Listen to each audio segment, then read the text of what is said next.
My name is Caitlyn Lee Thomas, and I'm 23 years old. I'm from Johannesburg in South Africa, and I'm currently pursuing my degree, my postgrad studies in chemical engineering.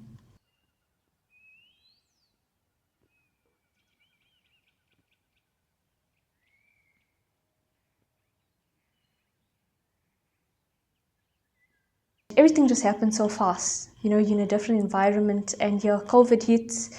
And I think when I lost first my grandfather in the first year of COVID, and then my grandmother in the second year of COVID, um, I can say that I don't think I actually processed everything, because it was, like I said, the first time I'm losing family members who were very dear to me. And I've lost my other grandparents before, but I think I wasn't as close to them as I was in this case. And I think this, for me, yeah, it was a tough time, because everything during COVID, everything, life carries on, and sometimes you don't get to actually process the emotions of grief, because you're forced to just carry on with everything. And coming back to recent times, where I think in the space of a week now, where one of my influential lecturers actually passed away at university. And I think this kind of also, it made me realize the importance of, just never taking people's presence for granted, because life is so short. So I think it changes your outlook on things, that through prayer there's always hope regardless of the situation that you're in. I think when it comes to being anxious, especially I think with my studies, I tend to be a big overthinker. So a lot of the times, I think this also stems from wanting to be in control. It's a sense of, yeah, I'm kind of forced to look at all the fine detail, but at the same time, it causes you to kind of become a bit, worry unnecessarily about everything being perfect. And I think that's when I come to realize that at the end of the day, especially when it comes to people, it's very different from when you're dealing with like your work, because that's when people's emotions are involved. So I think that's something that I ask the Lord to give me the grace to, manage, become more patient, so that I'm able to handle situations a bit better. And I think also just being anxious, and I think that comes from not trusting God enough, being able to completely and totally surrender, would actually help me, in my journey. And I think when you pray for the grace to surrender completely, you're able to help others. And I think that's the importance in life, is that you're not ever here for yourself.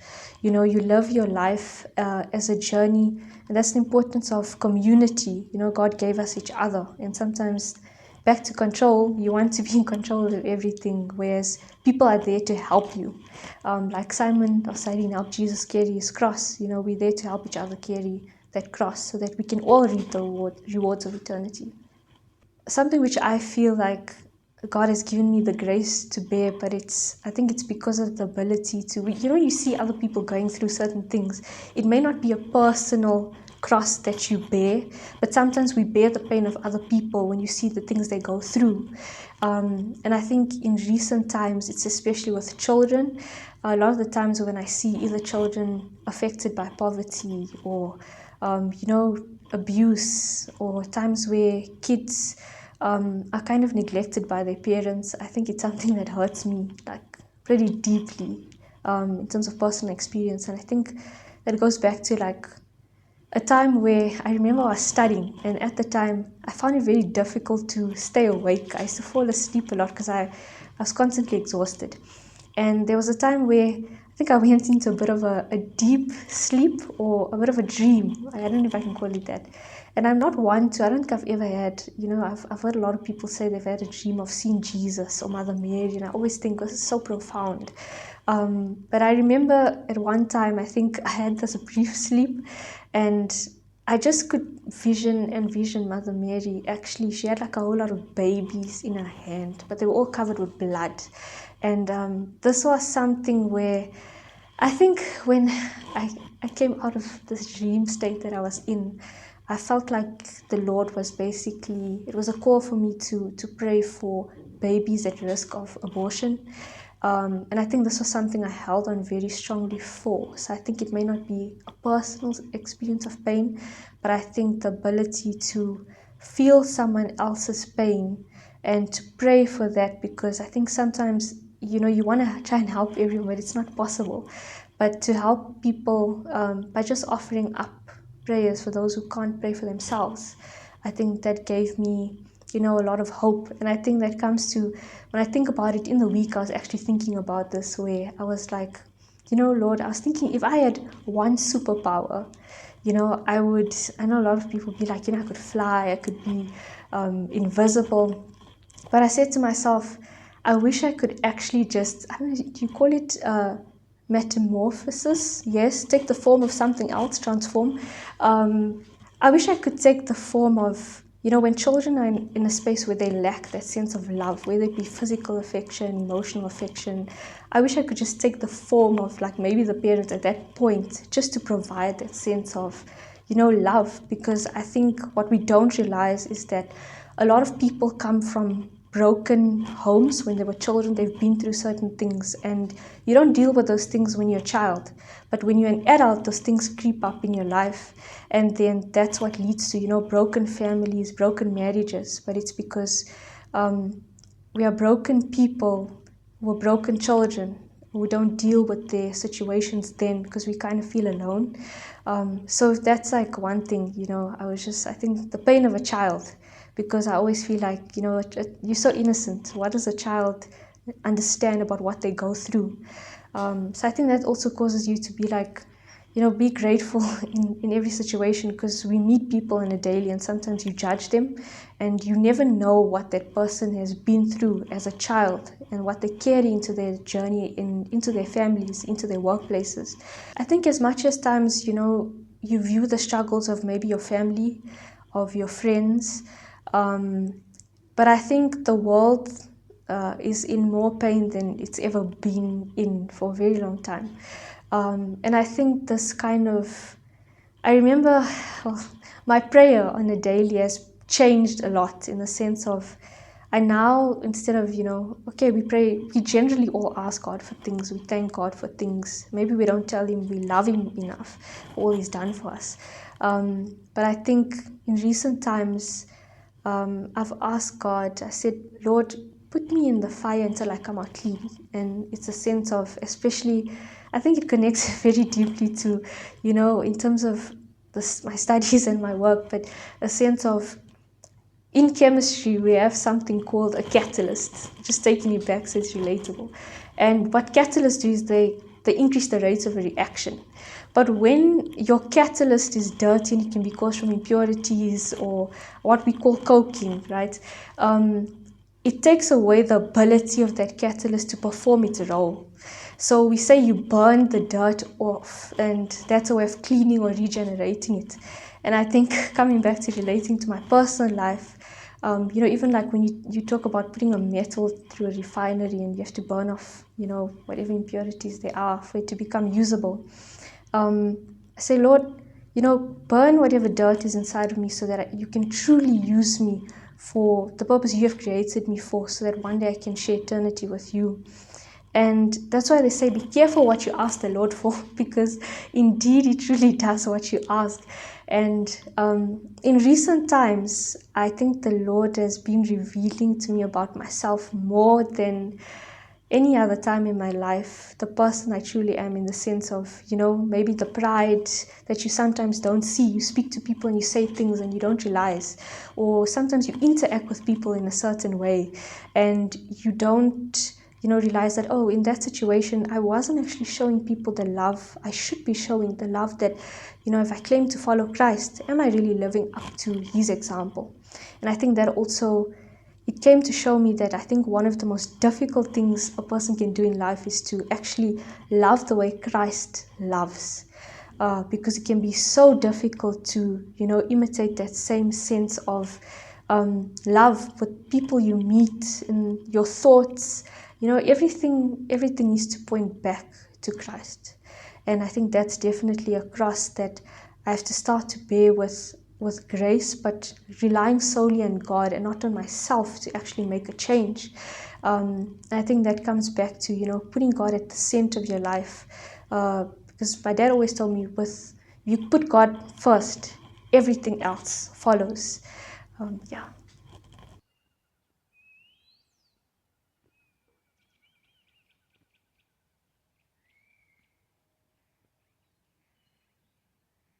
Um, I think when I look at everything that's going on around the world, it's a bit difficult to distance yourself from what you see. Because I think normally, as any human being would do, when you look at things, it affects you because times are changing rapidly. And I think when I sit back and I reflect, it's difficult to be happy in such a time of chaos, dismay, especially in a time where I think we're living in a world where people are going out of their way to kind of remove God from everything, and He's the ultimate creator. Without Him, we wouldn't be here. For the purpose of loving Him and loving each other. So yeah, my honest answer to that question is, if you had to ask me if I'm happy now, I don't think I could honestly say yes, because yeah, it's hard to distance myself or emotionally from everything I witness around me. But I think also that depends on. I think happiness is. I know they say you could choose to be happy, but I think it comes with growth, in your faith in life. I don't think it's a problem with not being happy on a specific day. But one thing I can say is that I think I'm learning to be more grateful. And I think when you can wake up each day and maybe you may not be as happy or feel as joyful as you did the day before, um, but I think to sit back and look at things and be like, Lord, I actually have, a roof over my head. I have a plate of food. I can still come to campus. I can study. I may be anxious about my studies or about my results at times. But I think sometimes we as humans have the tendency to, complain unnecessarily. And I think when you do that, you kind of create a cloud in front of you as to what God is actually doing in your life and how He's using you in the lives of other people, even if you may not be happy. And I think we as believers and followers of Christ, we were never promised a happy life. But I think that as long as you find God in your struggle, you can make any situation happy. It's never really about the situation, but I guess it's your outlook of the situation that counts.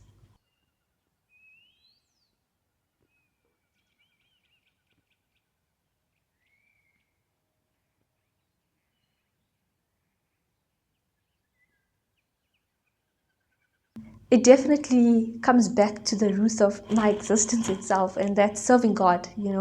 I think I find a lot of purpose, a lot of joy in being able to bring God to others. I actually saw a quote the other day which said, You may be the only gospel someone ever reads, the only Jesus someone ever meets.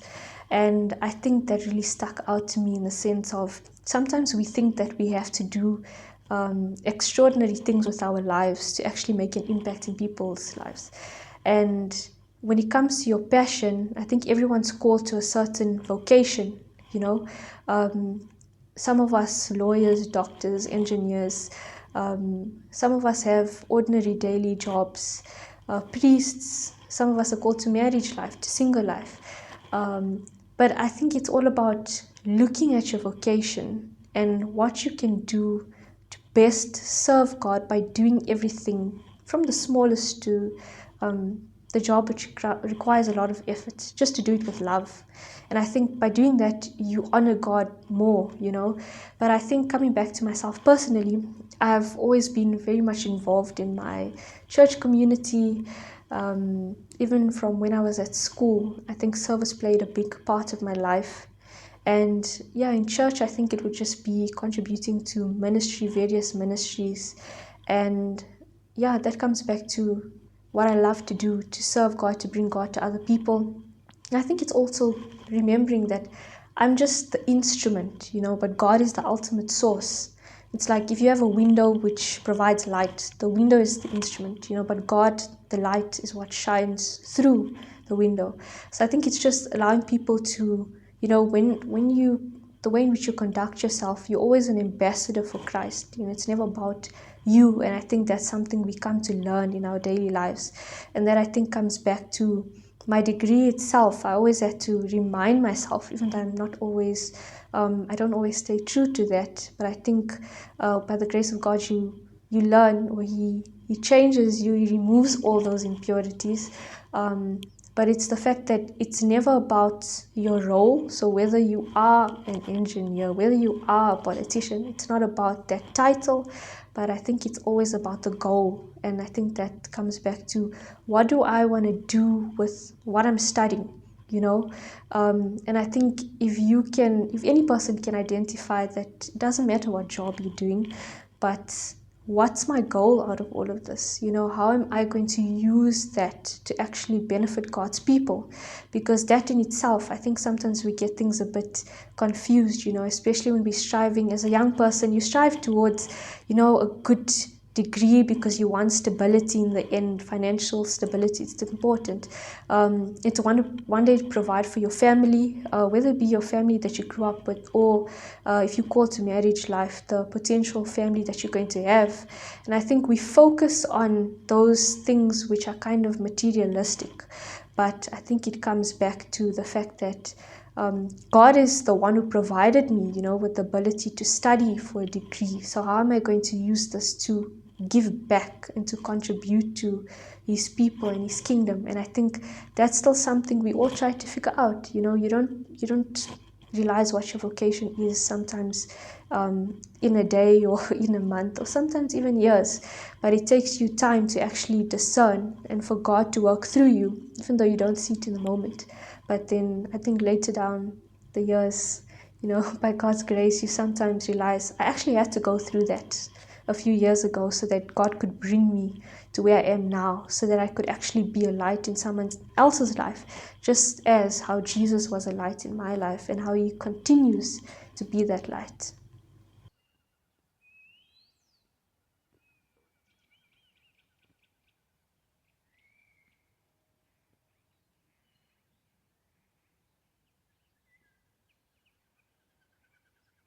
To love like Jesus is something I think it's very much a big challenge, because he loved so completely and so selflessly to the point of giving up his own life for us.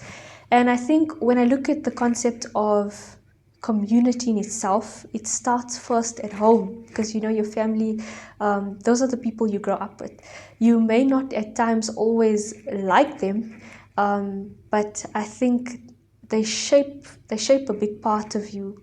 And I must say, from my perspective, I think I was very blessed, and I am blessed to come from a home where my parents very much instilled, our values into us, myself and my brother, coming from a Catholic household. And I think that grew even more during lockdown, because we would say the rosary every night without fail, Divine Mercy at 3 p.m., Angelus at 12. So it became something that we try to continue, even after lockdown and in current situations. And I think over the years, though, if I'm being like honest, as I grew a bit older, sometimes it becomes a bit more difficult, or it could become easier. But I know for myself personally, sometimes you have your own aspirations as you get older, and your own visions of things, and you start to see the world in a different light. You start to see people differently. And I found in recent times, to truly love the people in my home sometimes can become a bit more difficult. Sometimes you can meet, you come to campus, or you go to like your workplace, and maybe you interact with people a bit different. But it's like, if my brother is to ask me to do something, I may not be as willing in the moment. And I think this is what made me really sit back and look at things and be like, if I can't truly love the people in my own home, how do I actually go about, for example, loving my own family one day, if that's the vocation I'm called to, or when you're at work, when you're at campus, it's not, good enough to be able to do so much for other people, but you may not be able to treat the people in your own home as well. And I think that comes back to asking God for the grace of, accepting and loving other people for who they are. At the end of the day, none of us are perfect, and we will never be as perfect as Christ, but we can always strive towards perfect love. And like I said, it comes back to your family, because it's important to love and forgive, especially people in your family or people who you see have maybe hurt you in a certain way.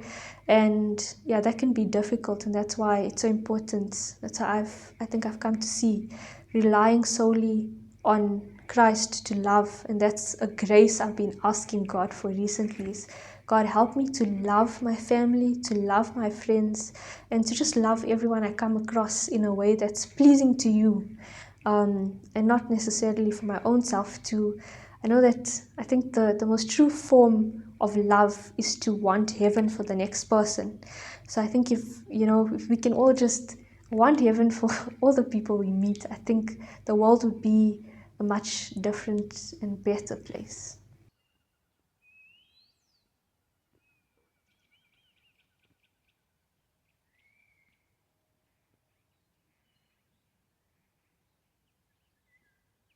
What I found in recent times, especially like with my prayer life, is I think sometimes I would like to be a bit more consistent in the sense of, apart from doing the daily rosary, for example, with my family, it's so important to have that personal relationship with God, but, a consistent one. And it's like any relationship, it's a two-way stream. And you have to also give God your time without just going to Him and asking Him for everything. That's also that sense of thanking Him. And how many times do we just sit with God and tell Him how much we love Him, and not just ask for stuff? And for me, recently, I think through music, that has actually been a way, praise and worship music. There are times where I honestly can't. I'll sit to pray, and I just have so many things I want to tell the Lord, especially when it's maybe in times of adoration or me going earlier to Mass, making that sacrifice to sit with the Lord and I just want to speak to Him. But I find myself sometimes just so caught up in having so much to say that I kind of sometimes miss the opportunity to listen to Him and to listen to what it is that He's inspiring me in my heart to do. And I found that consolation through listening to music and just putting myself in a different state of mind. So maybe before I start praying, put on a gospel song or praise and worship song where I can kind of just channel my mind and emotions to a sense of focus on Him in that moment, and that helped me to get into, either reading the word or into praying. And I think it also, there are times where I play a song and it just, it connects with you, and I just start crying, the tears would just be flowing. And it's because sometimes you genuinely don't know what to say in that moment, but the tears flow. And I think that's a way in which, you connect with God, because we may not always have the right things to say or even much to say to God, especially when you're going through certain things, certain emotions. Life can become overwhelming at times. But I think it's that sense of allowing yourself to be completely vulnerable and honest with your Creator, because in that moment it's just you and Him. And I think that's the thing with prayer. You're not supposed to put on any mask or any facade like how you would we sometimes feel we need to do when we go out into the world. There are certain things sometimes you don't want people to see a certain side of you, or there are things people go through in their lives where it may not be as easy, to carry that through without it being visible. But I think when you come before God, it's like everything disappears. It's just you and Him. And I think it's just remembering that for me, in times of when I pray, it's that sense of giving God everything without holding back, so that He can actually use my pain and use also the thanks that you give Him, the love, the sincerity in your prayer, to kind of use that to shape you and to mold you. Because sometimes life is not about just reaching, this final destination or place where we envision to be. It's truly about going through that journey, and most importantly, journeying with Christ and journeying with other people that He has put in your life. Because at the end of the day, you are not on this journey alone, and it's important to never give up on this journey. Always seek the Lord. And no matter how many trials we face, it's not all people understand what you go through in that specific time. It's very difficult for even when people do empathize, because as much as what we sometimes go through is not new in terms of a struggle that someone else has been through.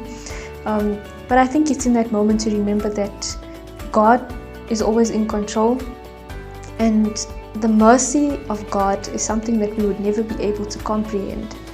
And as they say, every saint has a past, but every sinner has a future. And life is possible through the love, mercy, and grace of God.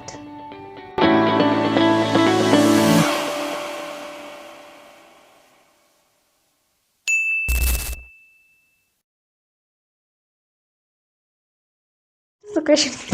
What is wrong? Well, I think I'm done. I think I'm done.